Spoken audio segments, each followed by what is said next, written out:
வாஞ்சிநாதன். இந்த வெள்ளைக்கழுகை வேட்டையாட வெகுநாளாக விரதம் எடுத்து காத்திருக்கும் வாஞ்சிநாதன். பல்லாயிரக்கணக்கான பாரதி இளைஞர்களை பலிகொண்டாயே அதற்காக.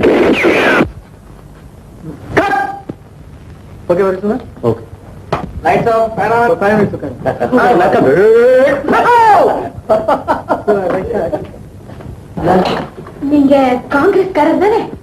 100%. அஹிம்சை தானே உங்க கொள்கை? எஸ். ஆனா நான் போட்டிருக்கிற வேஷம் வாஞ்சிநாதன். அவர் ஒரு தீவிரவாதி. போட்ட வேஷத்துக்கு தக்கபடி நடிச்சேன். I'm a singer, not the song.